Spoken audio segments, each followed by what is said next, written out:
Space, the final frontier. Well, okay, not really. All right, take two. Here in the Mitten State, welcome to Code 47, bringing you all things Star Trek, spanning the quadrants, the best thing since the neutral zone.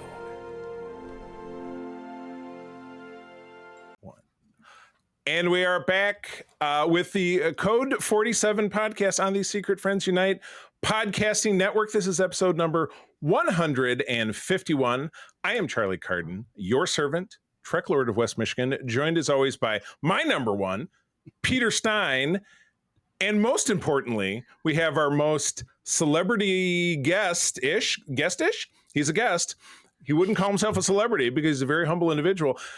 Dr. Trek himself, Larry Nemecek, is guesting with us today. Larry, hello. Hi, Welcome. guys. Good to be back with you. And I'm just sitting here trying to wonder if you've ever poked around to see who the Trek Lord of Eastern Michigan is.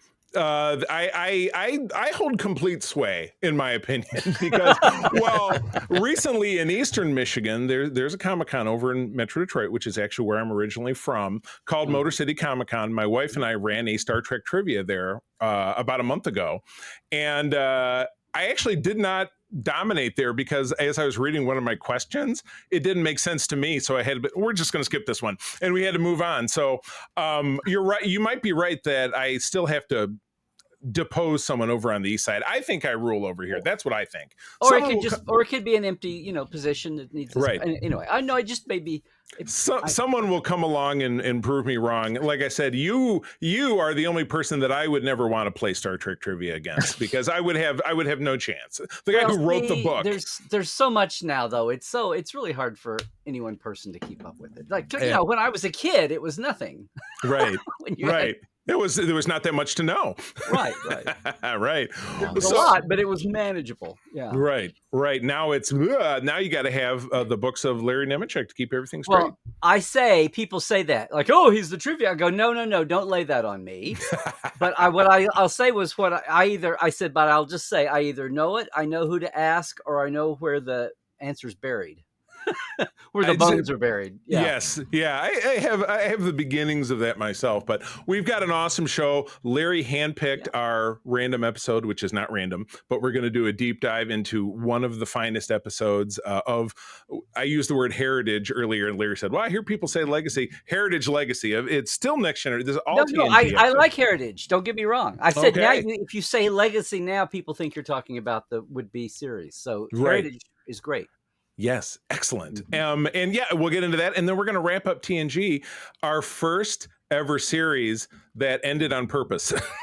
As opposed to the previous, we ended Enterprise, we ended Prodigy, which is still floating. We ended Discovery, we ended Enterprise, and TAS. But this one, they said, nope, we're actually going to end it and move on to movies. So that's what they did, and that's part of why you got what you got too. So. Yeah, absolutely. But before we do that, we're going to blast through this real quick, talking about the wonderful friends on our Patreon Super Squad, the folks that get our shows early, our shows without commercials, great Discord benefits, etc.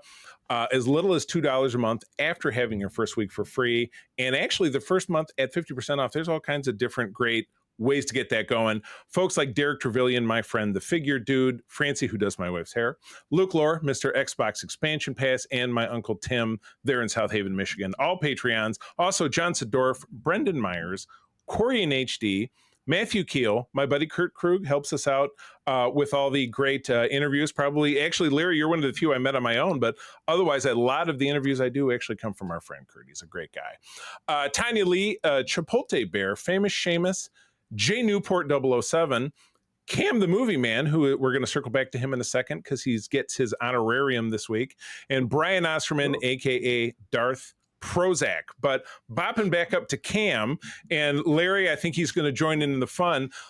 Cam gets a Star Trek race and a job. Gosh, we're going to go in reverse order. So Larry, you go first. I just like, oh my God, what am I going to do? But yeah, what do you think? So Cam the Movie Man, I typically will take inspiration from the person's like handle myself. Oh. Or whatever. Okay, guy. I'm sorry, guys. Don't worry What are we about doing here? it. See, Cam is one of our Patreons. Right. And This is the winner. he's this week's winner. So he gets a Star Trek alien race and Right. a Star Trek occupation. I thought you said he was an Andorian and a lieutenant or something. Oh, look, you just picked mine. I like it. Thanks. No, that could be yours. No, I'm coming up. I'm assigning him one. Oh, I thought you'd already done it and you were just, okay. Oh, we don't work that. I only work that hard on the document. I don't work that hard on this part. Okay. Well, I hope you're editing. Nah, no, it's like life. It's raw. No, I like this part. Okay. It sounds good to me. It sounds good. So what do you think? What would you assign Cam in the Star Trek universe? Well, I hope he doesn't take this as an insult. I'm going to do my thing because I think they're so underserved, but I want to make him a Tellarite. And I don't want him to be a biker Tellarite. I want him to be a good Tellarite. Okay. What does a good Tellarite do for a living? They're great engineers. Okay. Used to be in the old days, it was like, well, if you weren't going to have a human engineer, have a Tellarite engineer. But that was among the people that even knew Tellarites existed. Right, yes. Because the first one you ever met wanted to get in a fist fight with Sarek, and it's like, dude. Right. But they're now. Federation members, so what does that tell you? They're founding members, so what does that tell you? They're not wacko, fly-by-nights. Exactly. So, they're a little grumpy. Not all nutso. Yeah, yes. Exactly. I mean, like that. What's funny is how Tellarite statures come up over the years, and the Vulcans have gotten, when you figure out all the things that the Vulcans have kept hidden over the centuries and didn't tell us, it's like that Spock statue, that pedestal that Spock was on is kind of coming down a little bit. Yeah. Exactly. And Sarek. Oh my God, Sarek is okay, anyway. Yes, exactly. Yeah, Sarek, we go on about Sarek. All right, Peter, take a stab. I am going to go with another race that is from a prequel period, although Tellarites technically aren't. I'm going to go with Denobulan. Oh, okay. I love the Denobulans. Speak Denobulan. And I'm going to go with, just based on the handle here, I'm going to go with a Federation news anchor. That was going to be mine. No, that's a thing now. It is a thing. That was going to be mine, but I'll still use news anchor. So I'm going to go in reverse here because I like news anchor. I'm not going to jump off of it. But it kind of reminds me of Futurama. Do you remember when they had the news team that the one was the big green alien, Morbo, and then he had the little human woman? He is a Klingon news anchor on the Federation News Service, screaming at this little woman who is his co-host. Oh, Cam. That is fake news. That is, yeah, exactly. It's Cam. It's all in good fun. We're very glad to have you on board. And then lastly, our secret friend super squad, the awesome Nias family of the Twin Cities, Sean, Stella, and Henry. Thank you for all that you do. Again, patreon.com/StreetGoodFriendsUnite. Try us out for a week. Listen to our great interviews, bonus programs, and all of our regular stuff. You will stick around. And stick around and keeping us in suspense.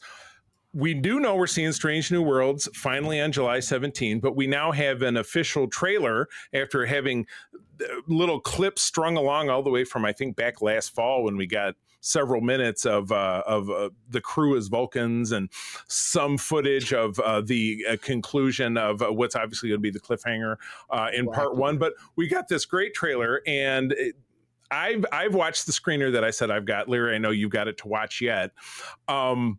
I know nothing.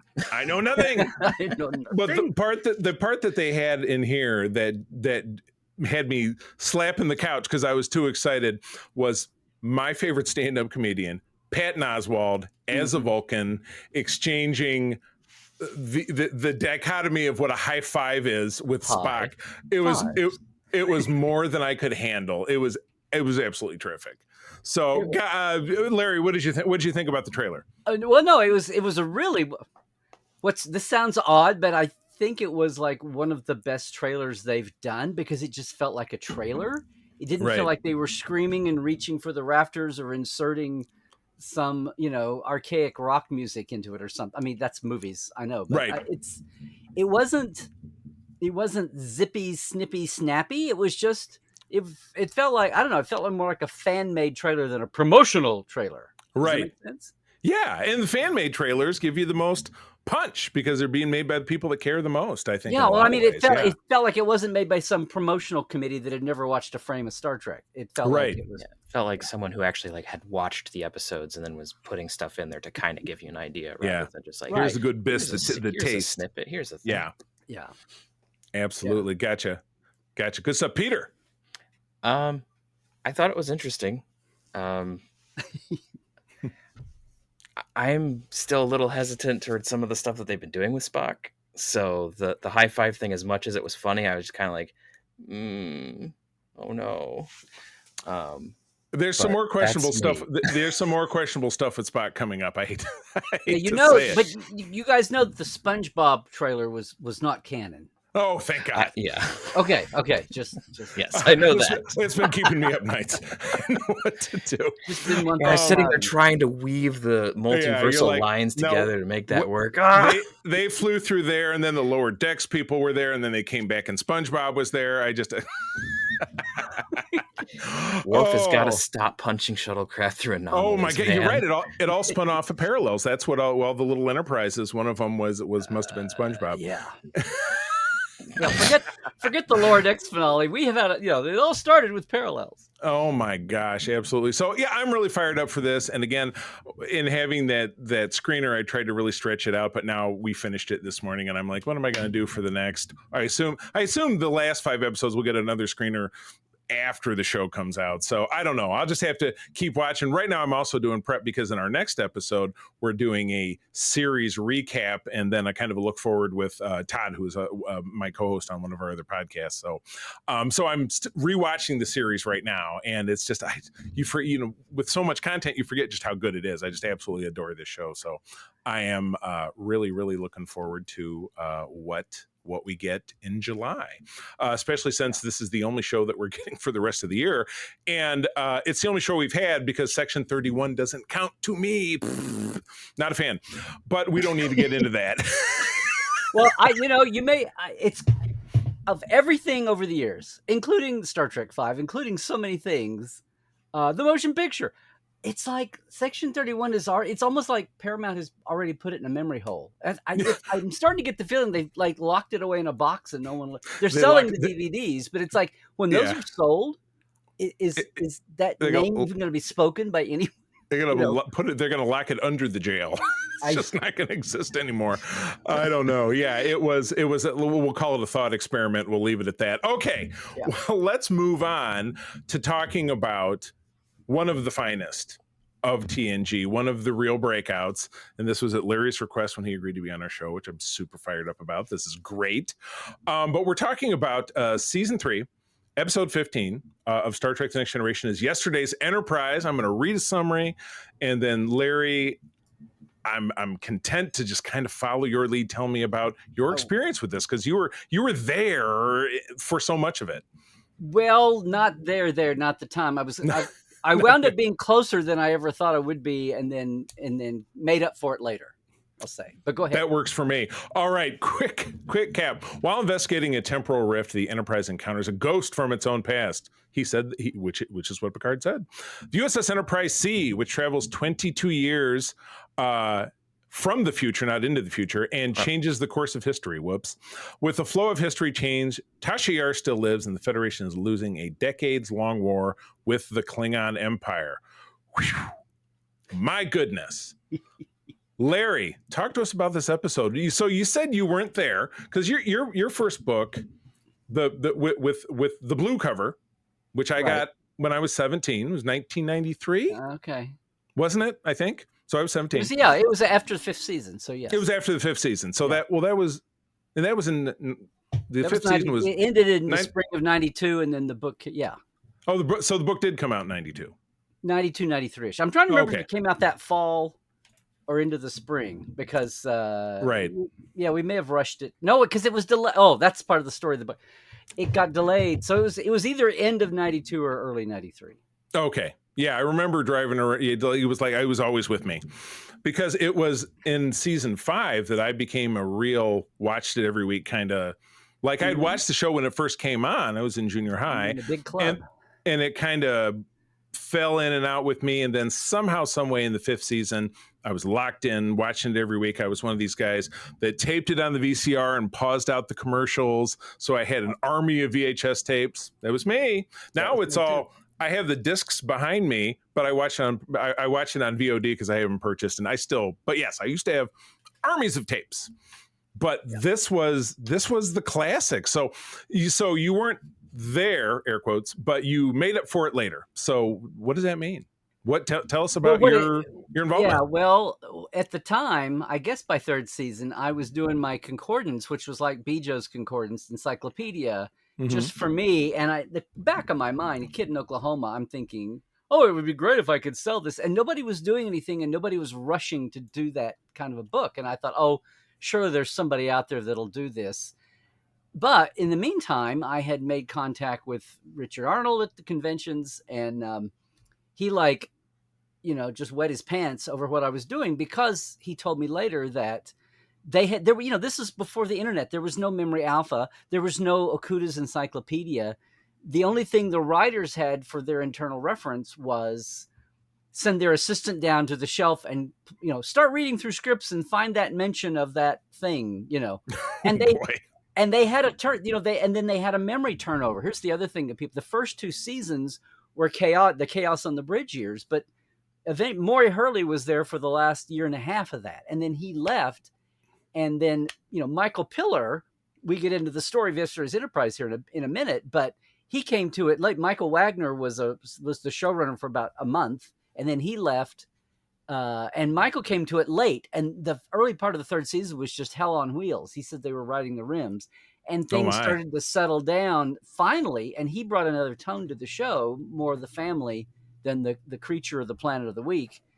And and that chaos is exactly what's going on with Yesterday's Enterprise. Amazing. Yeah.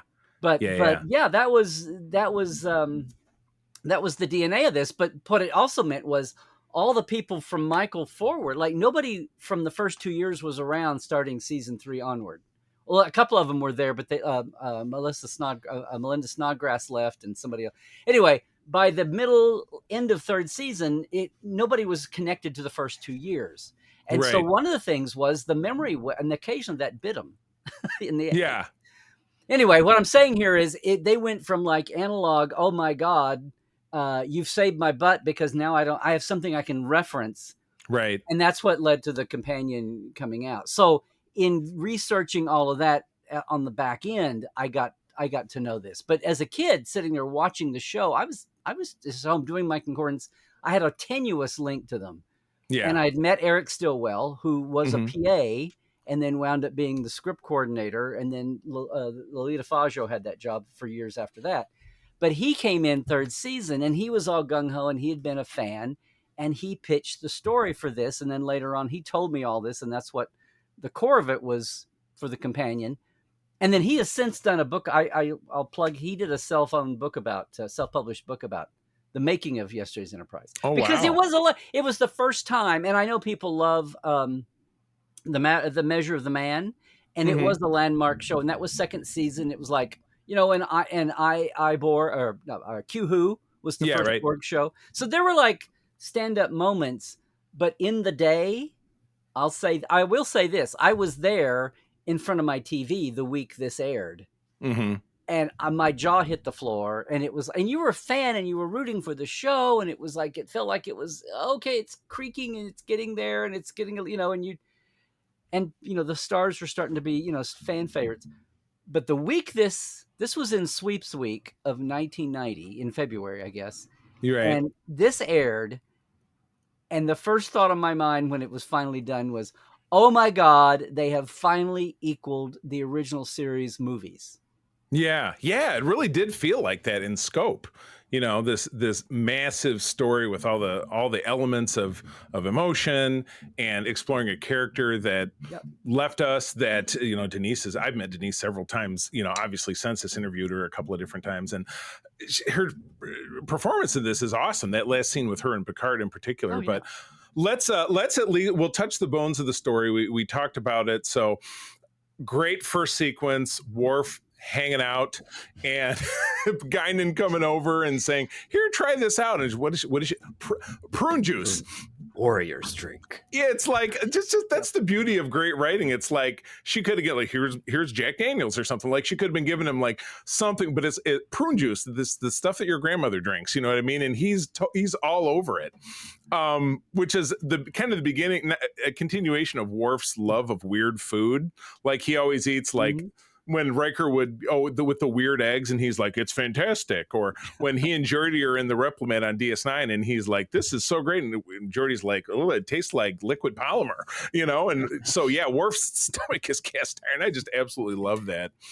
Well, the thing is, this episode has several of these, but there's a new phenomenon. I don't have a name for it yet, but there's a whole generation, and it's amazing, of kids. I'll say kids, fans of any stripe, but people who came to the show who love Lower Decks. Mm-hmm. And I've seen this pop up online in comments. People will say, or like it'll be a watch night of some group and people are mass streaming, commenting. Yeah. And like, for instance, if this was the show, somebody of that faction would go, oh my gosh, is this where the prune juice joke started? Because they know it as a meme, or they know it as a joke at a Lower Decks, or anything, and they're just now seeing it. It was like, oh look, or they'll say, oh look, it's the prune juice joke. Wow, that's old. And somebody else will say, this is where it started, and they're like, know, like they just touched the Liberty Bell or something. It's like it's like Marty McFly in Back to the Future when he says, "Oh, this is the episode where Ralph plays the man from space. I saw it as a rerun," and his future uncle says, "How could it be a rerun? It's brand new." So it's kind of the same concept. Yeah, it's a rerun. Yeah, what's a rerun exactly?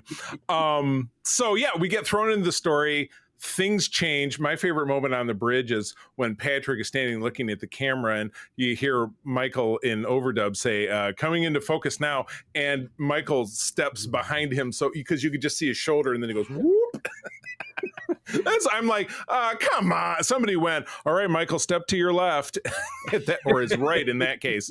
I absolutely loved it. One of my favorite little notes about that transition is you can hear the pitch shift in how Patrick is is delivering his lines. Right. Yeah. He's like he's speaking more in an upper shift when he's our universe Captain Picard, and then all of a sudden it's like status lieutenant, like it's way down, and it's an interesting shift to audibly let us know. Yeah. And it's one thing that kind of cracks me up watching shows now, where it's like watching the third season of Picard on the Titan / the Enterprise, how in Discovery or any of it, how dark everything is and how light everything used to be. And in this show, we went from kind of darkly lit, very cozy 10 forward to being, oh my God, it's super bright, like turning on the lights at the end of clicking the lights at the end of the night at a bar. And then on the bridge, it's like super dark. So I read, it wasn't your book, but it was the guy who did the Nitpicker's Guide, whose name is escaping me, who said, who didn't change the light bulbs on the bridge of the Enterprise in this episode? Because it's so dark, but now it's the norm. Everything in TV is just dark, dark, dark. Yeah, because that's grittier and more dramatic and realistic. Absolutely. Yes, because you really want professional officers to be tripping and pushing the wrong buttons in a very tense situation. I couldn't see, so I launched a torpedo. Whoops. You want the fan modelers and cosplayers to hold off at least for a couple of years before they instantly show up with everything perfectly replicated. Yeah, exactly. I do. So in this new universe, I do love how Riker and Picard just really oh boy, they really don't like each other. Riker's like, I could do better than this old guy. They're arguing at every turn, which I just think that's not our guys. They love each other, but obviously all the while Guinan has her super spider sense, which is letting her know that things are not right. And her interactions with Picard in this, saying, I can't prove it to you, but I'm right. And if you trust me, like I think you do, you'll know that I'm right and you'll just do it. And he's like, I got nothing. And then he does, because I love the air of the mystery of it's a different time period and whatever it is. And there's not a lot of his history with Guinan that's canonical, except what we see in season 2 of Picard, I guess. But their relation, and then obviously what we see in Time's Arrow. So their relationship goes way, way, way, way back. But whatever it is that exists between them, he knows that she's right. So yeah, I thought that was terrific. I love the crew of the Enterprise C. We got Shooter McGavin, Chris McDonald, Shooter McGavin, obviously from before he was in Happy Gilmore, and the only version of Rachel Garrett that I recognize is portrayed by Trisha O'Neill in this episode. Oh, Trisha O'Neill's great. Yeah, she read for Janeway later. Oh my gosh, Yeah. she would. I won't ever put Kate down, but there were a lot of great people that read for that role. I know Susan Gibney read for that role. Linda Hamilton read for that role. The Sarah Connor. Yeah, wow. But yeah, I don't recognize the weird portrayal. Yeah. Oh. Funny story about that. I worked with a woman locally in radio when I was in sales who was related to her. So when she found out that I was a Trekker, she dropped that name on me like I wouldn't know what she was talking about. And I was like, ma'am, you're talking to the wrong guy. I know. She said, oh, I had a relative who was the original Janeway on Star Trek Voyager. I said, oh, you're related to Genevieve Bujold? And her eyes just popped open. I don't think most people think that to know a fact like that, but well, now they should know because it's all that footage is on YouTube. What is this? The 70s? Yeah, exactly. Yeah, it's not hidden. So, but anyway, I've been doing the talking, guys. Walk me through some of the other stuff that you loved about this episode, Larry. Oh, it was odd, and again, I wasn't like dialed in big time, but a little bit later, soon knew that Michael inherited Guinan. Guinan was a second season creation, right? Mm-hmm. And they'd always kept her but they kind of kept going with the enigma. Like they were in no hurry to give you a fleshed out background on Guinan. Mm-hmm. And she didn't even have a name. The Elarians, they just called her. I'm a listener, and they would like capitalize listener. Right. And you didn't know was she a human that had been raised by aliens? What was the deal? Because Whoopi wasn't going to wear makeup, or they weren't going to make Whoopi wear makeup and prosthetic and all that. So right, but she did have a great hat. Oh yeah, she had great hats for that great head too. Yeah, but they never gave you the name Elarian until the Generations movie, and it was kind of like by then it was like, and that told you a lot of hardcore stuff about her. But these early years, it was just like they were very careful to throw one enigma at you at a time. And this was kind of like Q Who was a big one because you knew she knew Q, and they never did get back to what was the thing between her people. People riffed on that for ages. Like, what was all that about? Well, they're doing like corny superhero evil stuff after. Yeah. But this was an episode. This was a big episode for because the whole thing pivots on about like you said, his trust of her. And so we get the idea that it goes further back, but they would talk around all these hardcore facts. They would talk around them for years, right? If you watch Next Generation now, not waiting on the next week to fill in more, if you go back and look at it, notice how everything about Guinan nothing is tied down, but she's just woo, and this is the wooiest of all so far. Yeah, yeah. Maybe even of the whole series until you get to Generation. I think that would be about right, because even in Time Zero, it's a little bit more grounded because she's drawing on past experience, right? And we're well aware of what's going on because we see both ends. And they tie her down to being in San Francisco in the 1890s, and playing it right back again. So I will touch on the thing that it's the very last shot of the show. So obviously, as you would expect, we go through and everything ends up okay, and time is restored to normal, but we get a great very last scene, which is, and I just thought this was really weird for a couple of different reasons, but Guinan is, everything goes back to normal, and she calls in Picard and she says, hey, is everything going okay up there? She says, yeah, everything's fine. How come? No reason. And then she waves over one of her servers who brings a tray to a drink that she sits down in front of Geordi. And the famous bit is Geordi is wearing the incorrect uniform that was featured throughout the series with the single collar and the change of the color in the cuffs. And I also noticed for the first time, because I own a uniform like that, I have a really nice one that I got from a vendor overseas that has 3 hooks in the back that hook the collar. It looked like his collar was undone. So I'm like, did he just like jump into this and like, he's coming back late from the bathroom or something. He's like, I got to get back in the wardrobe. But it was far enough away. And he just sits down and says, Geordi, tell me about Tashiar. Great scene. I did also kind of think it's weird that in the time that it took Worf to run up to the bridge to be there for I'm assuming yellow alert. I think it was at the beginning. And then it ends when she was sitting with Worf. It's still yellow alert, or it just got canceled. Geordi then has time to then be like, oh man, yellow alert's over. I have got to have a cocktail. And he runs to 10 forward and sits down with Guinan. I just thought that part of it in retrospect, I kind of thought was weird. I had never thought about that, because what gets me is we get all emotional. That's awesome. It's 9 decks. Those turbulence. He took the express to 10 forward, I guess. But right. And they passed, and then they passed each other in the tubes. Yeah. But or he just abused his site-to-site privileges. Yeah, what gets me is we get so wrapped up in the emo of it. It's like, well, if Picard hadn't trusted Guinan and just went on, or if everything had failed and worked, then what was? It's like the Prime line had to be reset by what they did in their dimension. Anyway, right. I it's like the action all happens out of Prime, and if he hadn't done that, then our timeline would no longer exist. Right. Yeah. Or what we talk about multiple parallels, which was I guess or multiple wharfs, as my wife used to call it. It's like one of those timeline. Anyway, it's just we get so wrapped up in the emotion of this without realizing that 99% of it is all these decisions are being made apart from the Prime line, and that the two cards are helping each other, which is kind of a thing that comes back in a different way in All Good Things in the finale. Mm-hmm. Right. I mean, people across times helping each other without just because of, trust. So I don't know. Trust. It's all the amazing thing is we're sitting here and made such an impact. I mean, at the end of the line, at the end of Next Generation, there were fan polls, and we did a poll in the Communicator.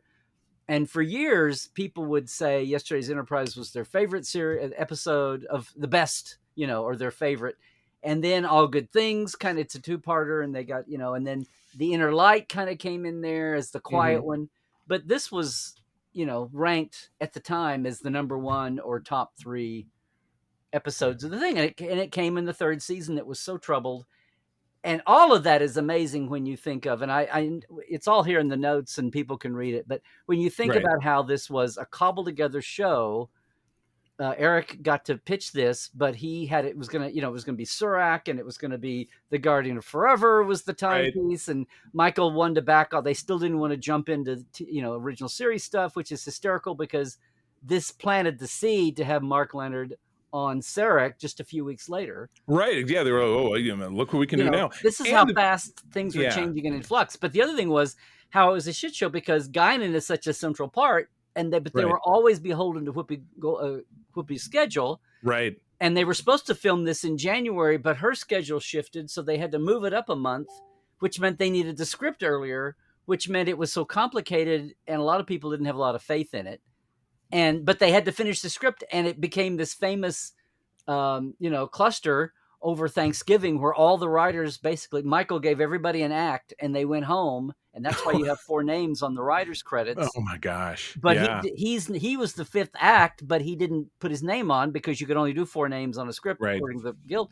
And he was the showrunner, so he took his name off and let the rest of them have it. But everybody thought this was a doomed, crazy, rushed, Mishigosh goofball show. It was just wacky doodle, and the idea that it came together from these parts and put together, and then people were like having a headache. Anyway, the fact that it became like the classic show is just incredible. You've just named the episode. I'm trying to type it now. Goofball, you said Mishigas, which it'll autocorrect me. Mishigas, crazy show. And this one got a sequel, which all alternate dimension episodes generally don't. You know what I mean? This got a sequel of sorts in season 5, at the end of season 4, season 5. That was with Sela coming back from. Exactly. Yeah. Well, don't spoil. Well, I would say don't spoil it, but we've long talked about that show a long time ago. And the ship nerds, the ship pornistas, get the Enterprise C in this. Yeah, one of my favorite designs. And it's one of the I know I mention this all the time, but Star Trek Online actually did a follow-up to this where this was the first canon ship that you got to fly for real. So Oh, okay. you actually Oh. got to pilot the Enterprise C. It So does. they had a timeline shift where like the C went forward in the future, and then you had to save it for the It does Voyager. So it's a absolutely whole have. extra bit, Yeah. but it was It cool. has one of the absolutely laziest bridge redressings in all. But again, there's only so much money to go around. But it's like they took the battle, and it's weird. I did make a note that at the end, when Tasha signs on to go back with him into the rift, she sits down at tactical, and it's like this. Okay. The chair was nowhere close because they took the consoles from the battle bridge, and the whole thing is the battle bridge was actually the Enterprise A bridge from the movies, I think. And so it's the most cobbled together. They have the Monster Maroons on there, which every costumer loves the Monster Maroon, the film uniforms. But by this point, no shirt, no belt. And then also Enlisted didn't have insignia either. Oh my God. Well, I noted for the entirety of the episode. That's the years changes, see? Yeah. For the entirety of the episode, Shooter McGavin, aka Lieutenant Handsome, as I call him, he didn't have a badge until he needed to use it like a comm badge, which was the first time that badge was used in that fashion. He also has I think he has the wrong phaser, because he has the Star Trek II phaser like magneted to his hip. He has no belt, but it's like stuck there like they did in the old show, Velcro or Good Thoughts. The costumiers were just crazy in this. I loved it, but it just all absolutely worked out. Well, you can see it's whenever they do, it's amazing, because sometimes when it's a premiere or finale and they want to do something big. Like Q-Who was insane that they did the Borg in the middle of the year, because they were scrambling around to come up with the corridor and the set. I mean, that's a lot. That's not just spending money. It's spending the time and spending the brain power to come up with this. You're wanting to have these Borg be huge, and they were running around, gluing model ship parts. I did a feature on the old original StarTrek.com years ago, and we had pieces of things, and they were making, but it was kind of that way here too. Not so much and they built the Borg cube for Q-Who. But this one was they had to build the C. And late great Greg Jean, turns out this Enterprise C in like insane time and builds a whole model, they did a whole thing. Right. Built a model and distressed it and everything. The reason that Geordi is so, the famous cuff errors, I just get it, that they're like scrambling around. Now what? Okay. And the way they had to shoot it, and okay, everybody's got their sidearms, because the only normal, they just had the front and the end. Right. The opening in the back were the only thing normal. Right. And so it's almost like in the transitions is when you get screwed up. And then having the Monster Maroons with a crew that's not used to dealing with them. Right. It invites all kinds of crazy, because you're out of your normal routine for one show.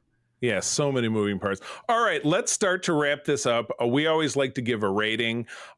This one, I wouldn't even know why I didn't give it a 10 out of 10. It was a 9 out of 10 for me, because it was top shelf. It gave Tasha a proper end, though it was not the end, but it felt like an end. It was like I said, as opposed to her kind of lame one in real life back in season 1, where Armis just goes and she gets a goober on her face and she's dead. It was it was terrible. It was absolutely terrible.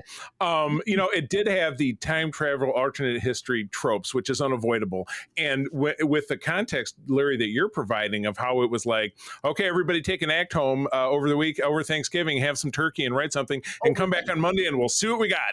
That sounds horrible. No. They came into the office over Thanksgiving. Oh my God. Oh yes. Yeah. Yeah. Oh my gosh. More nuts. I think I think they had Thanksgiving Day off, and then Friday, Saturday, Sunday they were all in working together. What a fun Black Friday. Yeah. Trying to write some Star Trek, which is a dream job to any of us, but when it's a job, and it's work and it's pressure. So without a doubt. But they did it all. They pulled it off. I will note, because you were talking about ratings, for our 100th episode, which was back in 2023, we did this was my partner Todd's idea. We did a bracketology, like a March Madness. And this was selected. I think I picked the TNG episodes, like, here's my top 5 or 10, and they all competed with each other. This was one of mine. It did lose out in round 2 to the Enterprise 2-parter In a Mirror Darkly, because we had a panel of 5 and everybody got to vote. So I disagree. All time shows, not next gen. Okay. It was all time up to that point. Yep. It was all time. Yeah. So I don't necessarily, I would love to have seen it gone further, but it was up against DS9, Voyager, Lower Decks, everything else. So yeah, tough competition, but it's without a doubt one of the finest. All right, Larry, how would you rate this out of 10? I never give 10s on any. I don't give 10s on anything for any. I agree. Rate your experience at our bank or our drugstore, Yeah, but I will. You have to give this one a 10. Even I know apparently the cuff thing really got to you. Oh my God, it got to me. But In I'm gonna 1990. overlook it. I couldn't deal with it. It's been 35 years. I can't deal with it. Yeah. No, this is just an amazing episode, and maybe I'm swayed by remembering at the time, just like people now watch Best of Both Worlds, and he says Mr. Worth Fire, and it's like, okay, next episode. I'm sorry if you were there, that was just like a shock. It was, Yeah. it was a thunderclap, and that's what this episode was. Right. And Thunderclap. and then they all, and then very quickly they got the general quality was going up and up and up all the time. Right. It was just an upward trend. They were on But a rocket up. This was just like, oh my God. It was a stop, look, and listen moment. Yeah. Absolutely. All right, Peter, what do you think? I mean, I'm probably gonna have to give this one a 10 too. Oh no, the pressure. All right, I revise. It's 10 for me as well. Just because it's like, this is one of my favorite episodes, period. Just there's so much going on with it, and I like having two Enterprises in the same shot. I like all the interactions between the different crews. Garrett is a great character, even though she's not like in tons and tons of it. But she delivers. Yeah. 24 hours. She has a presence. Might as well be 24 years. She's just like, get that. Or you'll explain now, Commander, and she's half dead. Yeah, given she's one of those orders. characters. If you've ever seen, if you've ever played Mass Effect, she always reminds me a little bit of Garrus. Yeah, which is a similar. Garrett. That's weird. Yeah, when we talked about the movie that shall not be named, I mentioned that Garrett has a stick that would rival Garrus in terms of how stiff she is about certain things. But she's a great, interesting character, and I'd love to see more of that character, but particularly on the Enterprise. But right, probably not gonna get it. Yeah. Oh well, it would be nice, but yeah. Oh my gosh. I do like in my notes that Jonathan Frakes, who we talked to not that long ago on the show, was quoted as saying, "To this day, I do not understand yesterday's Enterprise. I do not know what the fuck happened in that episode. I'm still trying to understand it, but I liked the look." That is from Captain's Log Unauthorized Voyages. Oh, I love Frakes. I look forward to seeing him again on the cruise. He is a character. And Larry, I want to know what date that, I think since he said that, I'd like to know what date that was, that interview quote was from. Because I'm thinking since then, I think he's figured it out. But okay. By the way, Frakes, Larry has turned the gauntlet down. Have you figured it out? No, I'm just kidding. But yeah, there's another one more here. Give some credit on this show to David Carson, the British director who directed this.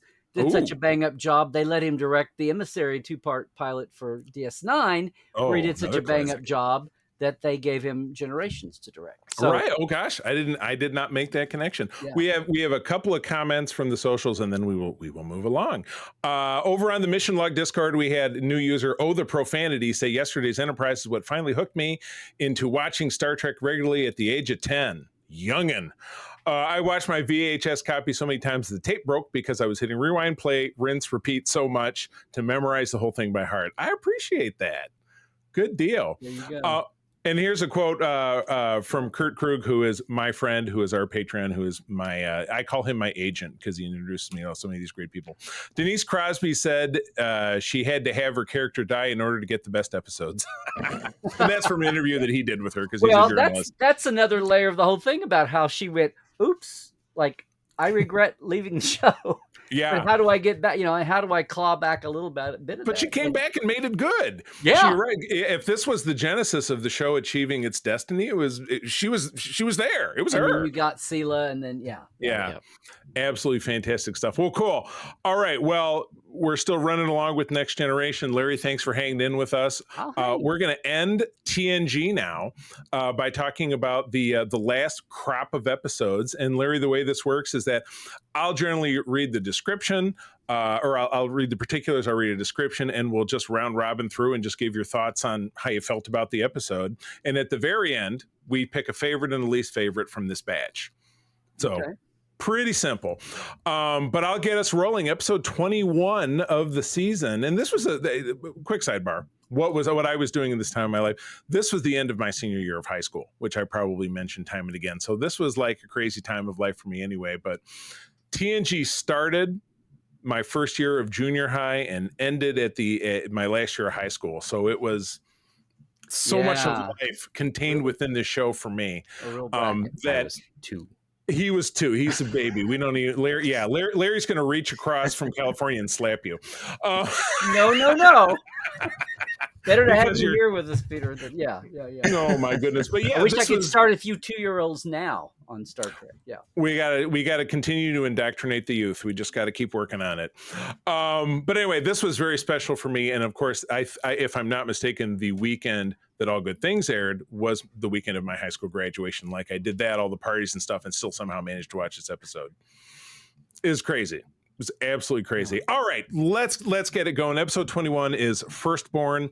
Jonathan West handling the directing. The story from Mark Calfed. I don't recognize his name. Calfed. Teleplay by Renee Echeverria.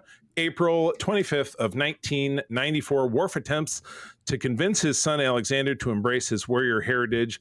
Guest star James Sloyan as Kimtar. Quick sidebar. If you're a member of our Patreon, just this morning as we're recording this, because we recorded it last night, my wife and I, Larry, this will crack you up because you were around back in those days, we watched the Olivia Newton-John film, of which James Sloyan plays a role in it as the record company executive. That's the most ridiculous film I've ever seen, and his role was one of the most grounded ones.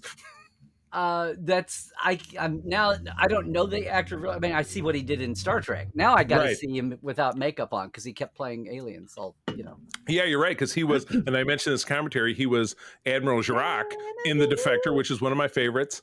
And yes, then he played he was in this, and then yes, he was in Xanadu. So my God, that movie's so ridiculous. But anyway, all right, thoughts on the episode, Larry, please. I'm sorry, I didn't expect the Xanadu reference here. Well, I didn't think of it until when I was scrolling through. I'm like, James Sloyan, he was Simpson, who ran the record company, who was the bad guy. Well, Gene Kelly never got into Star Trek. Oh my gosh, Olivia Newton-John, or the poor guy, Olivia Newton-John, yeah, and the poor guy Michael Beck, who was, I remember him from The Warriors more fondly than I do from this. So here's the interesting thing, and I had this in the companion. So part of this is, I don't know if this is repetitive or what, but the amazing thing about this, so this Calfeb was another person out there in the hinterlands who would pitch. Michael Piller again he was so desperate third season that he came up with this. Even though everybody said, no, we'll have crazy people who aren't used to the system riding in the streets. How are you gonna, yeah. And he was like, Can we do a release form? And so eventually, years later, and Michael was gone, people still sued, even though they had signed a release form. Because that's the way people don't get it, that 8 other people might have the same idea they did, right. Kind of a thing. But this was, the Calfeb was one of those ideas that came in, and then Renee, was on staff and took it to script. And the original premise was, this is how these work. So the original premise was, there was a Romulan ship with Federation markings from a supposedly peaceful future, but it was a time travel Trojan horse. They were coming back. The Romulans, and there was a future Riker. They were a hoax and all that. But this thing about having a fix from the future hung on, and the big part of that. So that's what is, that's what the thing is. But originally, the young boy actor who played Alexander that they wound up with, was kind of a holy hell. And they were seriously thinking about, instead of sending Alexander back to himself, to actually have him stay adult. Oh, okay. Well, this was the character's last appearance in the show. Do we see him again? As a kid, they were thinking about leaving him as an adult, but Jerry Taylor said, I am not going to do that to a child. I don't care who the actor is. I'm not going to do it. So Michael and the guys were all Andy saying, from Family Ties. Yeah. So that was kind of like a mini internally controversial. Interesting. Bit. Yeah. Wow. So and this is and the reason that Patrick is not in this very much. He has like one scene. Right. The week they shot this was the week that he hosted Saturday Night Live. Oh, which I'm a huge SNL fan. I know that is an all-encompassing deal. When someone works SNL, they're there for the entire week, working every day. So yeah, you don't do SNL and then something else. You just do SNL. Yeah. And originally, so again, I don't know how much this is repetitive, but just for folks that hadn't seen the companion, originally, in the climax of rescuing Alexander from Kimtar, they were going to have Susie Plaxton play Kalar and rescue him, but she didn't. She was busy and couldn't make the timing work. Oh my gosh. Yeah. And because I love Susie Plax, and I would have loved to have And seen they had her that again. photo in to make up for Yeah. it. Yeah. We did end up seeing her playing Lady Q in Voyager, which was again a delicious role. But yeah, would love to see her again. So, Peter, thoughts for you? How do you feel about the episode? I thought this was an interesting episode. It's one where we get another one where we get some more Klingon culture. My family constantly references this whole ceremony that they have with fighting with the bells on the batliths and stuff at the Ren Fair of we always joke, it's like, if we need another like holiday to celebrate as a family, let's do the Day of Honor just for shits and giggles, right. So there's a soft spot in my heart for that part of the episode just because it's funny. There's also just like the whole Alexander is like two parts trying to like impress his father and one part trying like, I want to be my own thing and listen to what my mother said. And so you have him like actually hurt the guy who's pretending to be Molar. And in the background, Worf's like, Worf was like, good job, son. And Alexander's like, yes. And the actor's like, what the hell? Yeah. What the hell, bro? Yeah, exactly. Like there's some really funny bits in that whole thing. And then I thought it was interesting how we bring in the Dura sisters, who I don't know if that was part of the reason on why they were also then brought into Generations, because it was like, oh, here's these villains that we brought back for a little bit, and hey, segue. Right. But it was interesting how it was the other way. I think that was a setup to have them. Oh, so kind of hey, they still exist. So when you see them, it's not as big of a deal. I guess. They had refresh people on them. Yeah, they had been on DS9, and this was the episode where they got Armin in as well to have the basically Zoom call with Riker, didn't he? Yes. Was that this? Yeah. Okay. Yeah. Which was quite funny. Yeah. So there's a lot of stuff about this episode that's just really funny to me. It's of its time, because not of its time in 1994, but of its time in what was going on elsewhere. Yeah. In universe of its time, there's a lot of connecting bits, which is just, I'm a sucker for interconnected, a living universe, as it were. And this is an episode that does that really, really well.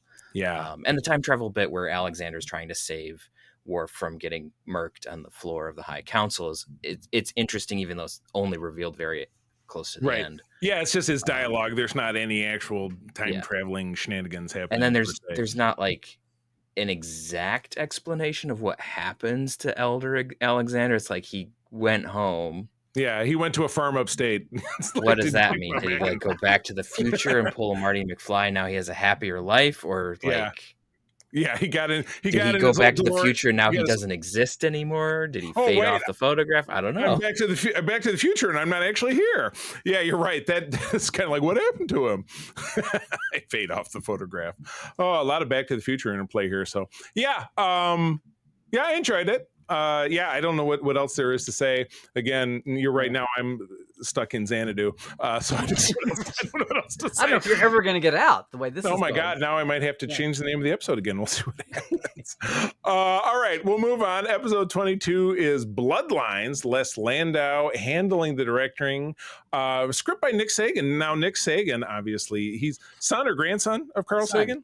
Fun. And he directed an episode prior to this, or did he direct after? I seem to remember him more directing than writing, or maybe I've got that backwards. I don't know. You put me on the spot here. I don't know that he got to direct anything, but he was a staffer. He was on staff. He was a staffer. That's right. Yeah. I don't know what else I was thinking of. Anyway, this is from May of '94. Damon Bach, guest star Lee Ehrenberg, who we got to chat with quite a while back. We did an interview with him here on the show. Peter and I did. So very interesting guy. But yes. You were not there for that one? Was I mistaken? Oh, well, shucks, sorry. Returns to it was a long time ago. Returns to exact revenge on Picard by trying to kill the son that Picard never knew he had. He's not seeing all my air quotes. Yeah, this was our turn at soap opera-ing. I got the feeling without it. My son, it just very much was Days of Our Lives, and I had this old girlfriend, and she never told me she had a baby, and blah blah blah blah blah blah blah. With the Star Trek turn at the end. So, Peter, you go first this time. I'm not entirely sure what I think of this episode. I find it as I said, I love things that tie into the universe and make things connect. So I like that this ties back to, I think it was season 2, with the Stargazer. Season one, the okay. battle. Early, yeah. Yeah, the battle. It's like I see the uniform, I just can't remember which year. Yeah. So it's interesting that we had a tie back all the way to season 1 in season 7. Yeah. So I like that, but it's not one of those stories that I felt needed a follow up. Yeah. Unnecessary sequels. To be they fair, do the movies all they the time. follow up on it in a decent way. Like we get later on, Damon Bach has been stripped of his daemonship and has been in jail, and he gets out and then deceives people and all this, and we also eventually get kind of a background reference to this isn't the Ferengi military, like there's still Prophet and stuff that from Deep Space Nine, and so there's still some of that's tied in. Yeah, that's Ferengi military to contextualize so the character, even though we saw him in season 1, right? But like, I don't know. It's kind of interesting how he like does this whole genetic manipulation to be like, I killed your son even though he's not, but I'm just need to have vengeance on you somehow because I killed a jackass. Some dude. So feel bad about it. Yeah, it was basically. No, Larry, what do you think? Well, you're wondering why they didn't say. So this is funny. So the big picture here is not just they're writing shows. You talked about it early on. This is the only series, or the first series that you're covering, but this is the only series in all of Star Trek that got a movie and knew it. Right. While they were filming the series. Like the original series they just were dead. And this is the only time a Star Trek series got a movie and the cast knew it and they were exhausted. And so their whole attitude and mindset and the crew and the writers and everybody, it was a whole different dimension than the sadness or the triumph or whatever of getting canceled or getting to end yourself. They got to, DS9 went out. I mean, the Berman shows all had an ending finale. Right. Put to them. This one, they had the finale was almost a second thought because they had a movie, and of course, ironically, the finale winds up being as good or better than the movie. Much better. At the time, these last few episodes they're like, come on, hurry up, get it done, and all these last episodes can't mess up what's happening in the movie that's been written for 2 years, so and no is about stakes. to be filmed. Yeah.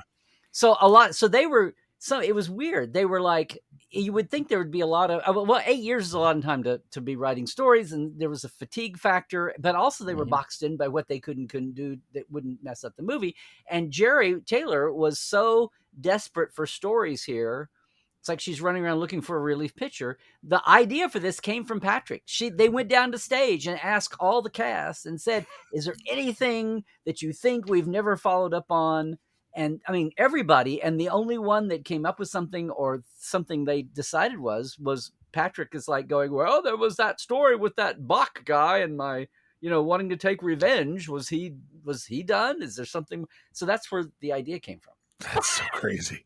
It's like, it's just, all right, everybody, write something down on a piece of paper and a hat, and we're going to put them together on a board. And Picard, it just turns into Mad Libs. Picard goes to the Ferengi, and that's is that in your book? Am I just forgetting, or are you just is this new information? I think I've never heard that. I think it's in the book. But all right. The other wacky thing is that Patrick had his son Daniel on the Inner Light, right. And so in this it's kind of funny, the things that went in and out and how they would deal with it, and whether there was one moment where both Bach and Jason are going to be are killed off. Oh, at the end for 5 seconds. That was an idea. Sure. But originally, so Renee is writing this one again, and his original name was Christoph for the boy, the Nick Sagan's one. Then Renee did a late polish on it, and he made the son Daniel. And then Patrick said, can we not have it be Daniel because that's my real son's name, and so that's where Right. Jason came from. Gotcha. Anyway, Well, it's kind of, you know, they originally had a scene where Jason Picard at the end talk that they wish that they were really kin. yeah. They went away, and they were talking about maybe they need to set Picard up for being more depressed when things happen in generations, and he has to talk about losing. So again, it was like they were, everything was overshadowed right now. All these episodes, they're overshadowed by what they can and can't do for the movie. That makes Quick sense. Because of the movie. Quick aside before we move on to the next one. I was watching this with my mother at the time it aired, and at the end where Jason's getting ready to beam back down to his arguably kind of crappy life on the planet, I'm going to go back and steal some more and climb cliffs and whatever. Picard says, "Well, I've got something to give you," and he hands. Yeah, he said he goes to hand him the flute, and my mom says, "Here's a 10 spot for gas." which I thought was a great line. So things that you remember 30 years later, I just thought, yeah, that's, you know what? Comedy's all about timing. Nailed it. All right. Well, of this batch, and is one more wacky please. thing. Yes, so please. that disease he supposedly has. Oh yeah, I know the story. You know, Trent Reznor, he named it Trent for Trent Reznor of Nine Inch Nails. I do remember. I remember that from your book. Yeah, there you go. Okay, he was let's move on. I'm just repeating. Not at all. So unlike the last, Peter, was it the last two batches we did where we were like, can we find a good episode in here? We only have one, in my opinion, real stinker in this batch, and that would be number 23, Emergence. Cliff Bowl doing the directing, and it always blows my mind when you have like the top dudes writing the story in the episodes. Like, what? But this is Braga and Minosky doing the story and the teleplay respectively. From May of '94, the Enterprise becomes an emergent intelligence. Why not? And it is discovered the ship is creating a new life form via the holodeck characters. Larry, you're about ready to jump out of your skin. You got something to say? Hit me with it. Oh no, it's just that again, the mindset of things are ending.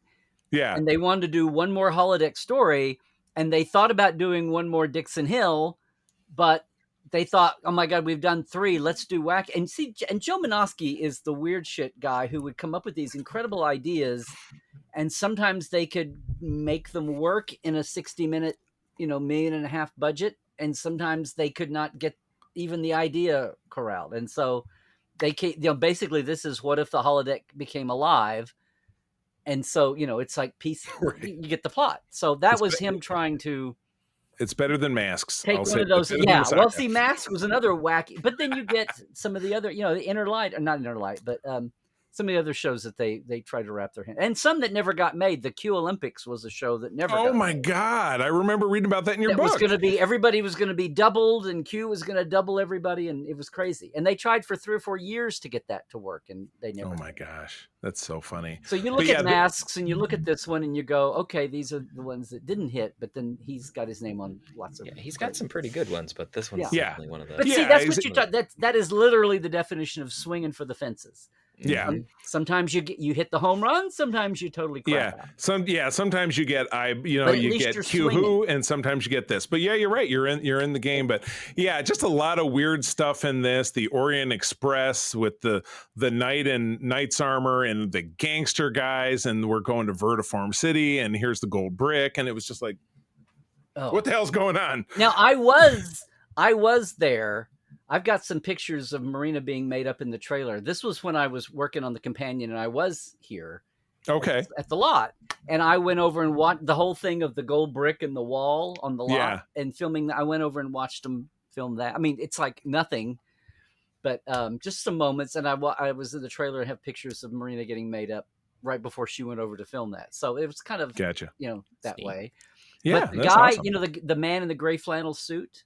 Yeah, that is Dennis Tracy, who is Patrick's stand-in for almost all of the show. Yeah, the other thing is it's getting down to the end, and they're starting to pull things like giving extras lines and doing little in-house family things because the show is wrapping up. So well, I like it. Peter, any other thoughts? This was an episode that I felt needed a follow-up. Okay. Because the thing As flies weird off as into it is to space. say, because the Enterprise One is an emergent intelligence, that felt like that could have been addressed at a Right. later point. It's like it had a neural network. What happened to it? Oh, well, it stopped because it reproduced. It's That on feels space or like that whatever. might need to be talked about later, especially Right. since the Enterprise is resurrected in Picard season 3. Oh, you're right. Maybe it's going to come Oh. back. Hey, So, like, I've that come might back. be something that's kind of important. It comes was back waiting because for I've come you, back from Patrick. sabbatical. Yeah. I thought it was kind of funny how Jean-Luc. I thought it was funny how we had like the Enterprise. We always talk about how the Enterprise is a character, and then it's like here the Enterprise is now a sentient character. Right. And Discovery had a baby. took that and did its own thing with it, but this Right. was like this is where that idea has its seminal form. And so I think that this could have been an interesting thing to either go on of like let's revisit the Enterprise as an intelligence, or suddenly there is the son of Enterprise flying around and there's a sentient galaxy class just Son of somewhere in the Enterprise. galaxy. Oh, Son of Enterprise. I like it. That, I mean, it would probably be a horrible story, but I think it would be interesting to revisit. Okay, new episode title, Son of Enterprise. It's a horrible story. Well, But, one like- cool thing about this is they were going to build the railroad car from scratch, the interior, and then to save money, they went over and somebody had a connection and they rented the same railroad car in the interior used in Bram Stoker, Coppola's Dracula. Oh, no way. Oh, wow. Yes. That's kind of neat. I love it. All right. Okay. So we go from that, which Peter liked more than anyone I've ever talked to. So, you know what? I'm impressed. But now we move on to just a whiz-bang killer episode. And this touches DS9 perfectly. It's directed by Patrick. So episode 24 is Preemptive Strike. Patrick doing the directing. Naren Shankar with the story. Renee is doing the teleplay. So you've got top talent all across the board, and it shows.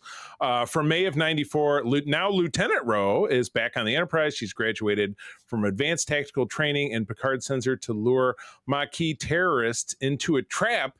They always have weird guest star information. Guest star Richard Poe is Gulliver. I know who he is, but it's not like guest starring Mel Gibson as Gulliver. I don't know why they put that note in there, but I know who he was because I remember from DS9. Fantastic episode. You know, talking about, you know, like at the end of any show, you know, you're going to wrap up people's storyline. We haven't seen Rose since the beginning of season 6 when they were all shrunken into little like their preteen years. I don't feel the Rascals. I feel like we didn't see her after that.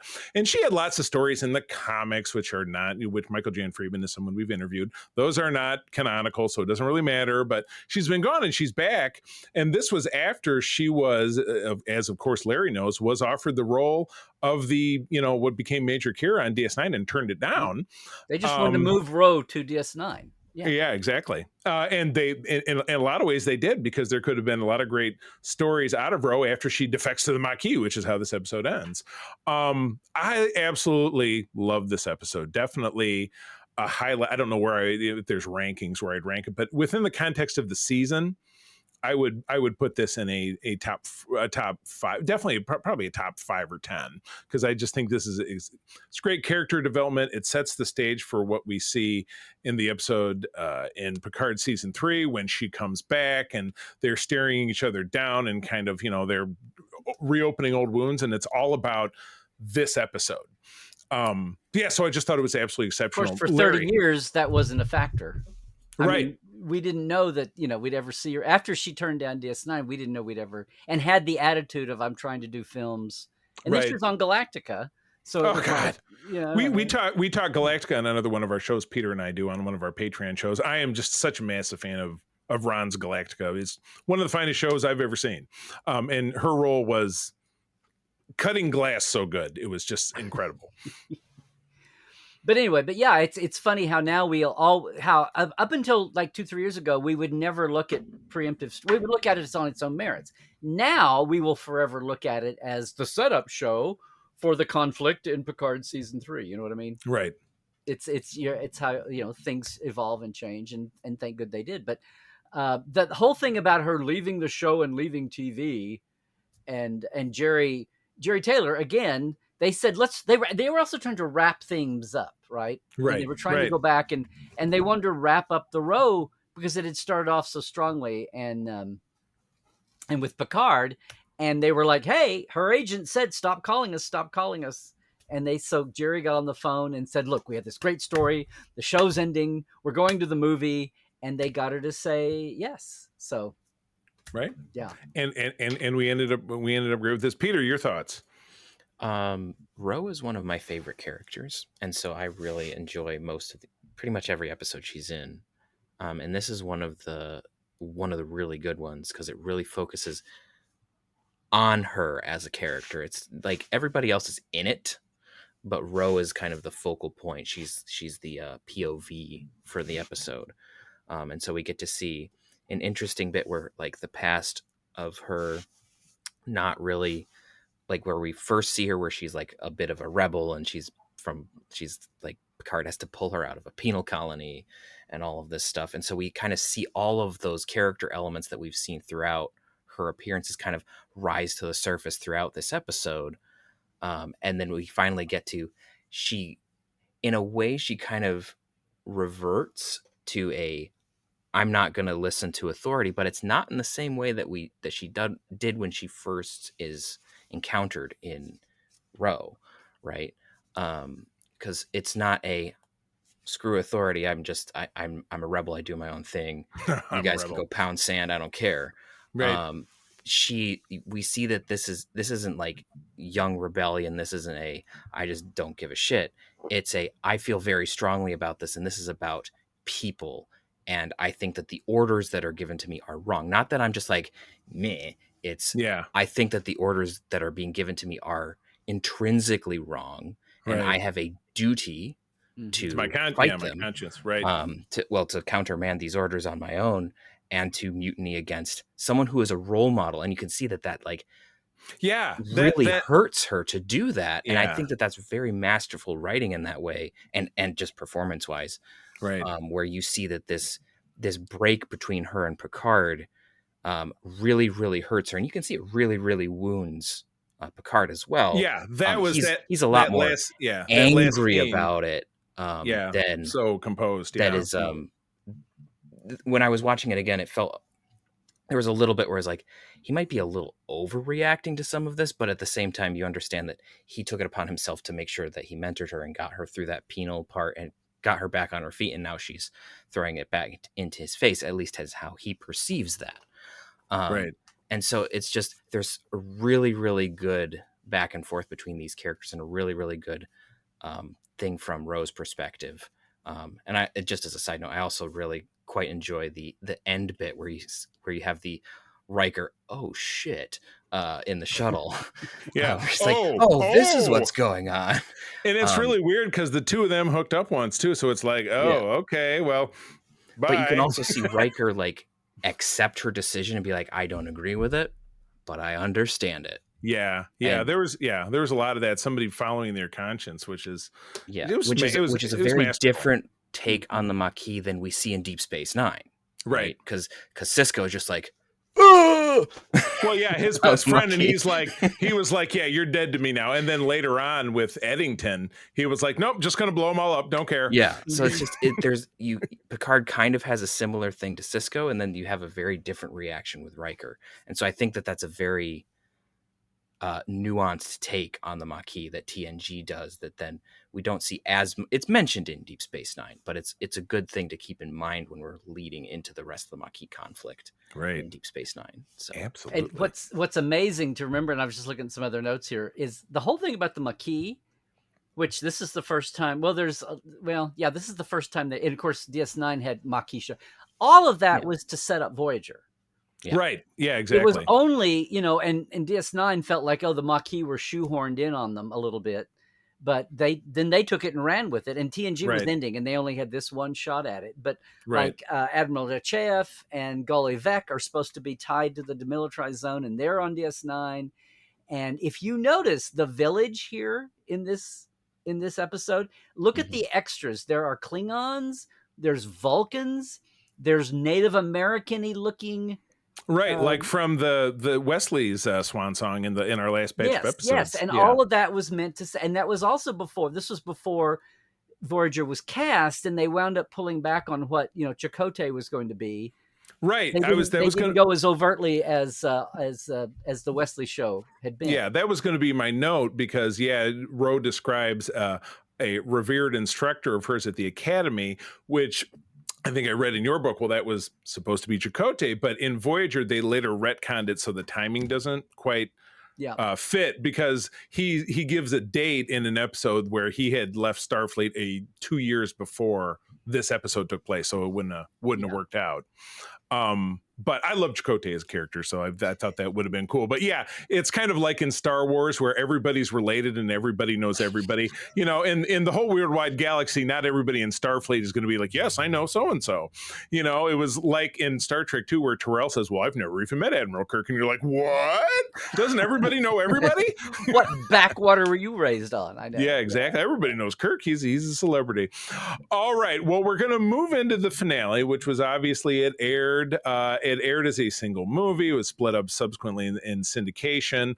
But for the purpose of circling back to pick a favorite and a least favorite, we're going to leave this out. So we're going to pick from outside of this when we pick a favorite and least favorite when we get to the end, so that we can. Because otherwise, pretty much everyone would pick All Good Things. Yeah, because All Good Things is great. But yes, All Good Things is episode 25 and 26, if you look at it that way. Winrich Colby doing the directing, Ron Moore and Brandon Braga, gentlemen scholars, writing this script. For May 23rd of 1994, Picard finds himself being transported by Q between 3 time periods to deal with the phenomenon that threatens to erase humanity from history. And again, originally shown as a 2-hour, but split up in syndication, which video on demand does not have the 1-parter, but if you watch it on Paramount Plus, they do. If you happen to, dear viewer, want to go ahead and watch it. And it's because when they split it up for syndication, there are trims and scenes dropped and all that kind of stuff. And yeah, that's no good. The wild thing is that originally there were going to be 4 timelines. Mm-hmm. Because they were originally going to have the best of both worlds, because it was kind of it was kind of a TNG's greatest hits. Yeah, and I remember reading the behind the scenes there, and I was like, "How is that going to work?" Yeah, right. In your third hour. Hours. In your third hour. That's what it was. Exactly. Yeah. Now we're going to turn it into North and South. Be a mini series. So, Larry, this is being one of the seminal segments of Star Trek. Walk us through it. Tell us your experience and your thoughts. Well, this was at the time when I was getting to interview everybody really intensely this was for the second edition. So I had a ton of notes on this and from all different angles. But the thing that's crazy now, people look at it now and say, gosh, they look at all the shortcomings of Generations, and it was a movie and a big budget. And it's insane that that Ron and Brannon wrote the script. They got to do the movie. They actually won a little competition with Maury Hurley, which was kind of weird. One of the great mysteries, about 2 or 3 years ago, I got to ask him about this, and he's sitting on it. But Rick Berman still has Maury Hurley's script for Generations, and it doesn't exist anywhere else because Hurley's dead. And right. And he says, oh, I'll get it out sometime. So at some point it may have been crap, who knows? But they won the race to write the movie. They were kind of hedging their bets. Like, do we let the hot kids do it, or do I let somebody else that might want to come back?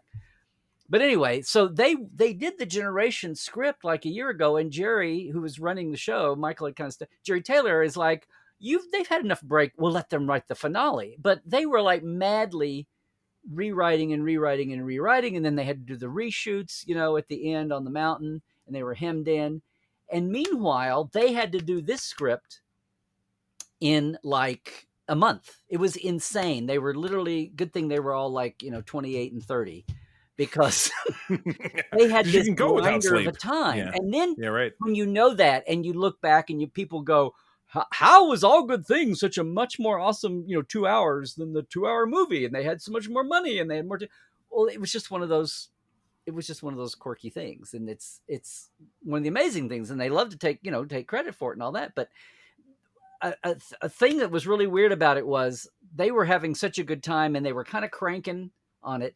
Originally, their first take was not that future Riker comes in with the future Enterprise. But, and stop me if you've heard this before. That's why my jaw was dropping. I got to ask Terry Metalis this question. I knew Terry when he was Brandon's assistant in the PA. But I said, did you ever read the first draft of All Good Things? Because in the first draft, the way they get a ship again from, he's future Picard is they don't have Riker from that same time come and help them. Mm-hmm. They go to the Fleet Museum and steal the Enterprise D. They even have a tour. I have the pages. I've read it a couple of times. That's too funny because that's what they're they on do a tour, in Picard. Listen, that's in the future, right? They're all old, like the way you see them, right? White-headed, David Stripe and all that. So all the way you see them in the future segment. In the original first draft, they all needed a ship, so they go to the Fleet Museum, and they're with a little girl tour guide, like little 18, 20-year-old something snappy, cheery tour guide who's like, and this was the domain of Chief Engineer, and she's given, and it's them, and but the whole time they're on the tour. It's like people when they did the Fan Fest or they would do the thing at Vegas.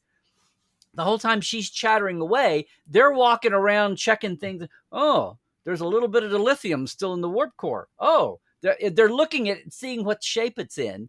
Right. And then finally at the end, Worf she finally says, could you please step away from that? And Worf says some snappy line and pulls a phaser on her, and it ends with that.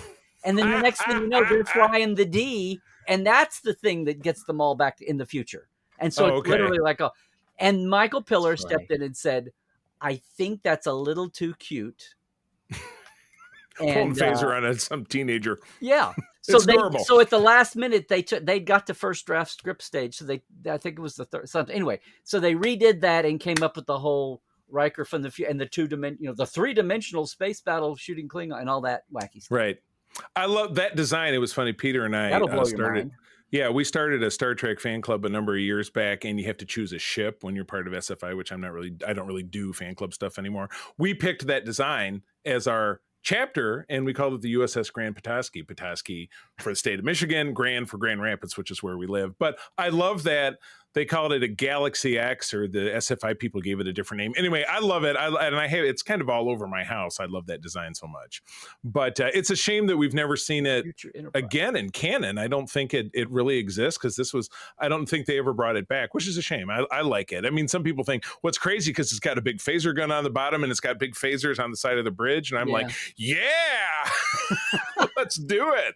I love it. It's a beautiful warship, but well, see, so everything about the future timeline that's wacky, like they have, what is it, Warp 17 or something? Warp 13, I think it was, yeah. But the future Enterprise, the future originally was the future Klingon ship that Greg Jean cranked out and they built. But everything about it was, and then this was the most of all, it was like everything about this show in the future is going to be a dead-end timeline that we will never, ever see again.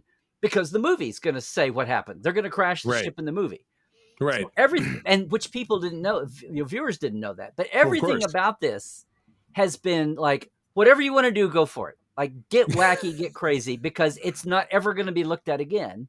And that includes everything from the future D to all the outcomes for everybody's lives.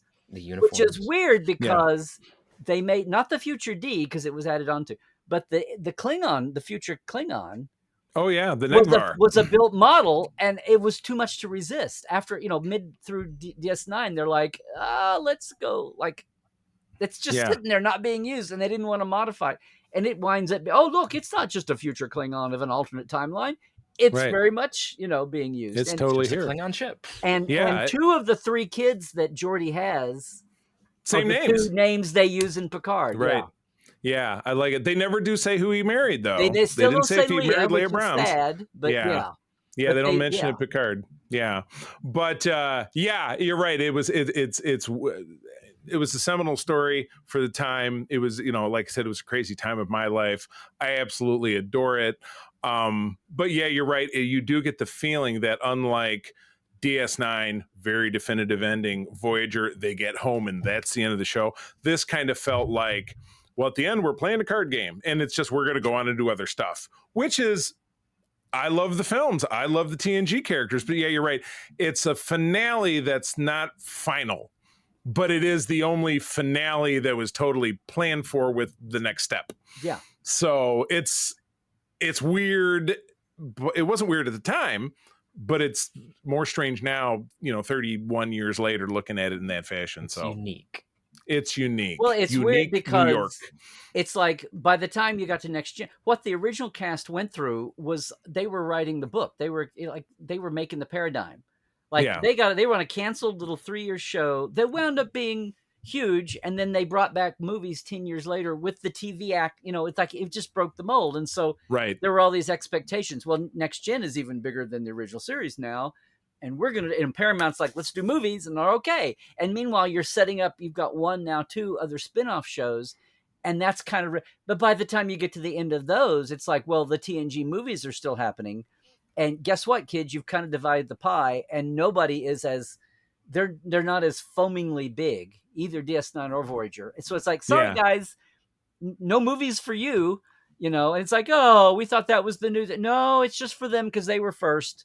And there's not enough, bandwidth for everybody to be mega heroes and icons. It was just ridiculous. I know. Now we've got the one thing about having the streaming era is they finally got it, which you were talking about it, Peter, about.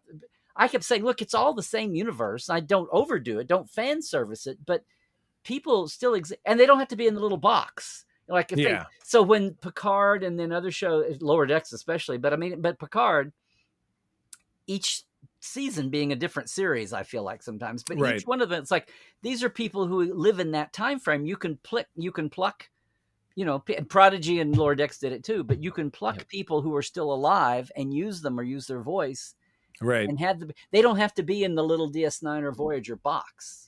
Right. Yeah. Let them be part of the bigger universe. So it's not so segregated. Well, we can only hope for the future that they say legacy, but it's, is the gas out of the tank? Who knows? We never knew that we'd have Picard. We never knew that we'd have any of the legacy material. That was the notion behind letting the book series go where they did. Right. It was like no one ever thought these things would ever be countermanded, or need to be. Yeah. Right. All right. Well, okay. So all good things off the table. One last little note. Please. Throw back to Preemptive Strike. Preemptive Strike up until the last minute was called The Good Fight. Oh, that works too. Preemptive Strike, I think, was a somebody said you've got good in 2 titles. Yeah. So they changed. Absolutely. Probably a wise choice. Yeah. Well, yes. Okay. Leaving all good things off the table. Let's pick a favorite and a least favorite. Larry, you're up. Just of this bracket. No, I know.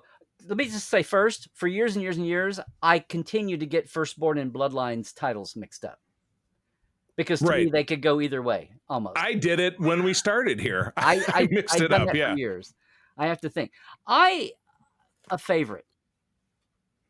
I guess and see, now you've got the hindsight looking at it too. I guess Preemptive Strike. I don't dislike Emergence as much as you do, just because it was so wacky, and that's fine to me. And there were so many little weird little bits to it.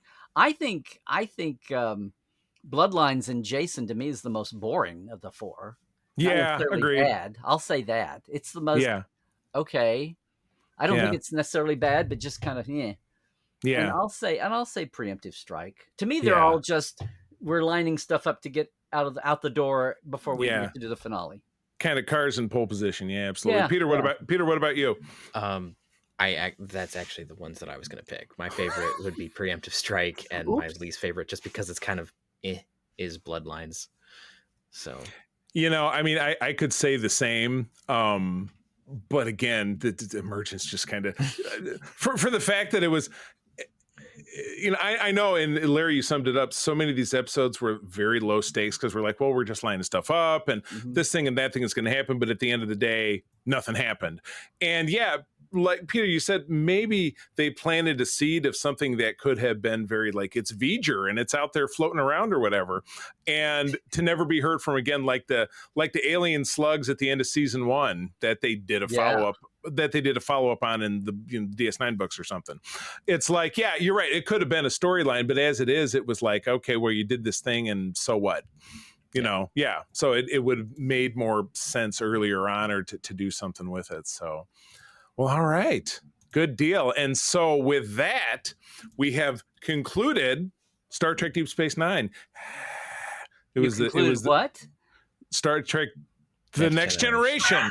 because next we get into Deep Space Nine. See, I was playing 5-dimensional checkers here. Yeah. So yes, in our next episode we will be getting into talking about Deep Space Nine. But in the meantime, Larry, having you here has been an absolute honor. This is terrific. I mean, it's like having the voice of the Enterprise on our show, the guy who seems to know nearly everything. So this has been absolutely incredible. Thank you so much.